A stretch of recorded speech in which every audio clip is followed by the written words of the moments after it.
Umi memeluk Lela dengan erat saat putrinya itu berpamitan untuk ikut dengan suaminya.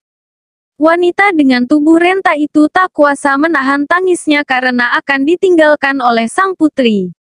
Sama seperti Umi, Lela juga tak kuasa menahan tangisnya. Dia terus memeluk sang ibunda dengan erat seolah tak ingin terpisahkan. Pergilah nak, ikut suamimu. Sekarang dia yang lebih berhak atas dirimu. Umi melepaskan pelukannya. Dia lalu membelai kepala putrinya dengan penuh kasih sayang. Jangan lupa semua nasihat Umi. Jadilah istri yang solihah. Ingat jika surgamu ada pada keridaan suamimu. Lela mengangguk. Siti dan Zainab lalu menghampiri dan memeluknya bergantian. Semoga di pernikahan ini, kamu akan mendapatkan kebahagiaan. Zainab memeluk erat adiknya. Amin. Orang-orang yang mendengar serentak menjawab. Kini giliran Zain berpamitan pada ibu mertuanya. Umi serahkan dia padamu. Tolong ingat semua pesan-pesan Umi nak. Umi berkata dengan penuh harap. Zain mengangguk. Insya Allah Umi. Semua pesan Umi akan selalu aku ingat. Zain mencium tangan mertuanya. Setelah keduanya, disusul oleh Aisyah dan Alfian yang kini berpamitan pada Umi dan yang lainnya.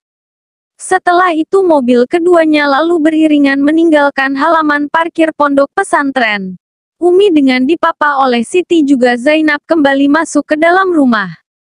Sementara itu, Lela tampak berusaha untuk menghentikan air mata yang terus berderai dengan sendirinya. Zain yang menyetir sesekali melirik sang istri hanya bisa terdiam seolah merasakan kesedihan yang tengah dialaminya. Sudah setengah perjalanan dan keduanya hanya terus terdiam. Lela terlihat sibuk dengan tasbih yang senantiasa ada di tangannya. Sementara Zain sibuk menyetir di sampingnya. Boleh aku tanyakan sesuatu? Tanya Zain tiba-tiba mengagetkan Lela. Lela awalnya hanya terdiam tak menjawab. Lalu dia menjawab pertanyaan suaminya dengan anggukan kecil. Apa berbicara denganku membuatmu takut? Tanya Zain ragu-ragu. Lela tak lantas menjawab. Namun kemudian dia menggelengkan kepalanya pelan. Semenjak mengetahui jika sang suami tahu akan kondisinya yang sebenarnya. Entah mengapa itu membuat dirinya sedikit nyaman. Walaupun masih agak sedikit ketakutan namun dia masih bisa mengatasi rasa takut itu. Bisa tolong beritahu aku apa yang boleh dan tidak boleh aku lakukan asal itu membuatmu nyaman. Lela terdiam. Dia bingung untuk menjawabnya. Aku akan melakukan apapun agar kamu bisa nyaman saat kita di rumah nanti. Lela tak jua menjawab. Dia hanya terus terdiam. Kamu tahu konsep menjauh untuk menjaga. Perumpamaannya adalah matahari yang mencintai bumi dengan jaraknya. Zain melirik Lela. Itu terdengar tegar dan dewasa memang. Namun tetap menyedihkan. Lela menjawab dengan cepat. Zain kaget dengan jawaban istrinya. Menjauhiku untuk menjagaku. Sampai kapan kamu akan tahan? Sampai kamu sendiri yang datang padaku. Jawab Zain cepat. Lela terdiam. Anita tampak lega mendengar kabar jika Lela dan Zain sedang dalam perjalanan menuju kota berbarengan dengan Aisyah dan suaminya. Setelah berada di sini, maka Lela bisa rutin berkonsultasi dengan psikiater, dan aku harap itu akan cepat membantunya untuk sembuh. Anita melihat suaminya yang sedang menyetir. Zaidan hanya mengangguk saja.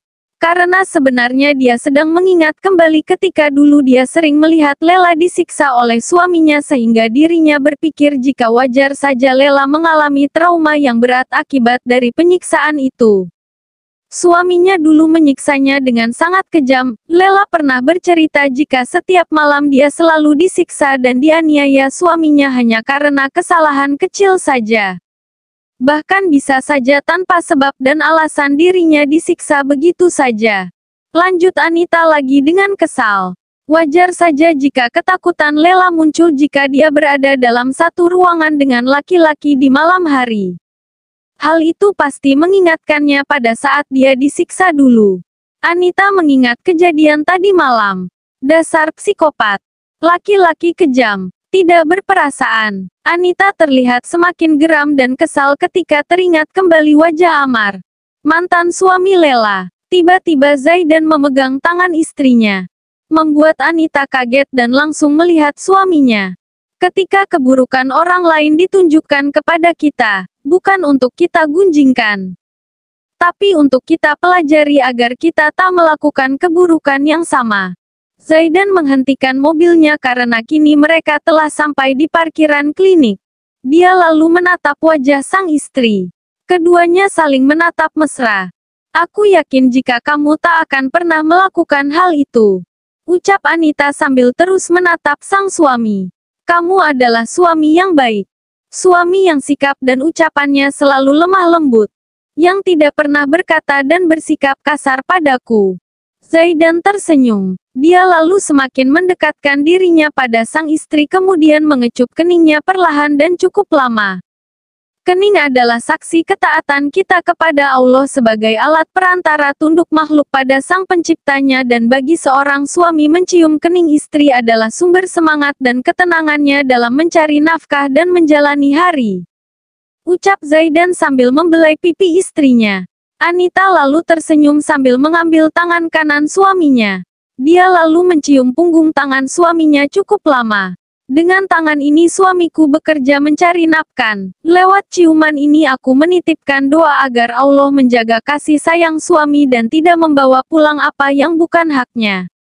Lewat ciuman ini juga aku menitipkan doa agar Allah senantiasa menjaga suamiku.